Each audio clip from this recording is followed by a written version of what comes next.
आशा करते हैं कि आपको इस वीडियो से बहुत कुछ सीखने को मिलेगा, तो प्लीज़ वीडियो को आगे देखते रहिए। तो DRI प्रोसेस इसे क्यों कहा जाता है? DRI प्रोसेस इसको इसलिए कहा जाता है क्योंकि ये डायरेक्टली रिड्यूस्ड आयरन है, यानी सॉलिड स्टेट से डायरेक्टली हम लोग इसको सॉलिड स्टेट में कन्वर्ट कर ले रहे हैं। इसमें कोई लिक्विड स्टेट का कहानी नहीं है, इसमें सॉलिड टू सॉलिड स्टेट हम लोग कन्वर्ट करते हैं।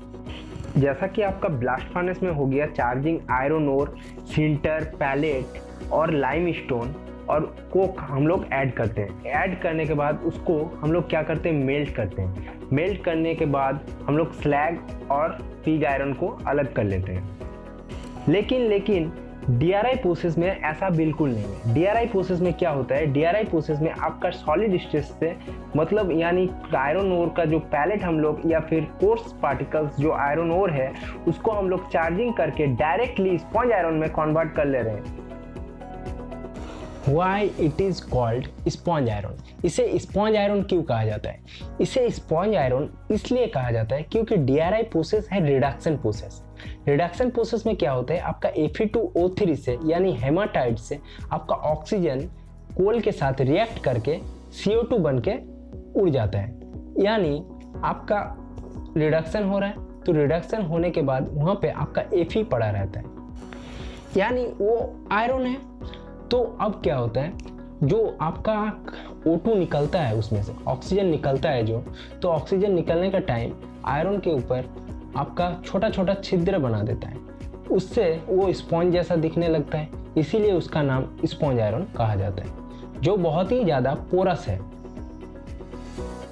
Can we are charging sponge iron in a blast furnace?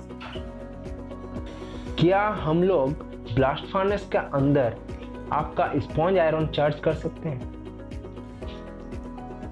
हम लोग स्पॉन्ज आयरन चार्ज नहीं कर सकते।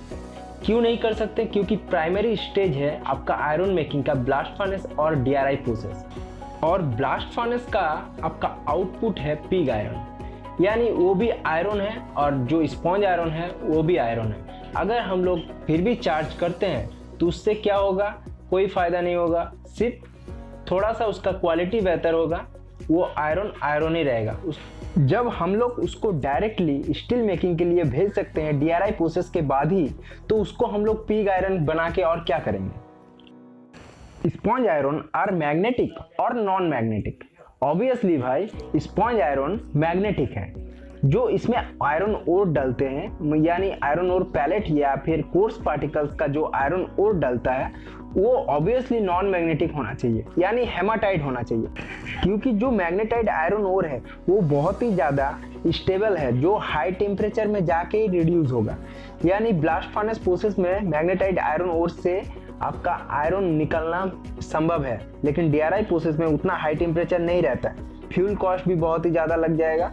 तो DRI प्रोसेस में आपका इस मैग्नेटाइट आयरन ओर से इसमें आयरन निकालना संभव नहीं है। What is the purpose for fast cooling in DRI process? हमारा जो DRI प्रोसेस है, DRI प्रोसेस में क्या होता है, कोल ऑक्सीजन के साथ रिएक्ट करके कार्बन मोनोऑक्साइड प्रोड्यूस करता है। वही कार्बन मोनोऑक्साइड रिड्यूसिंग एजेंट हिसाब से Fe2O3 से ऑक्सीजन को निकालता है। इस प्रक्रिया को करने के लिए DRI प्रोसेस में आपका क्लीन में नियर अबाउट 11,000 डिग्री सेंटीग्रेड का टेम्परेचर रहता है।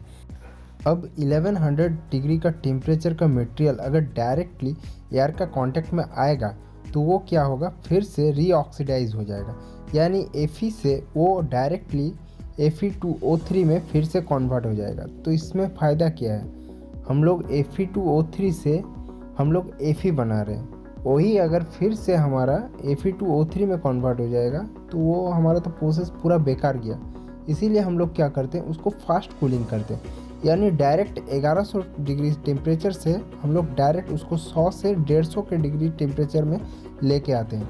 इससे क्या होता है, वो और रीऑक्सीडाइज नहीं होता है, वो Fe में ही रहता है। इसीलिए DRI प्रोसेस में फास्ट कूलिंग ज़रूरी है। आज के लिए बस इतना ही, आगे मिलते हैं नेक्स्ट वीडियो में।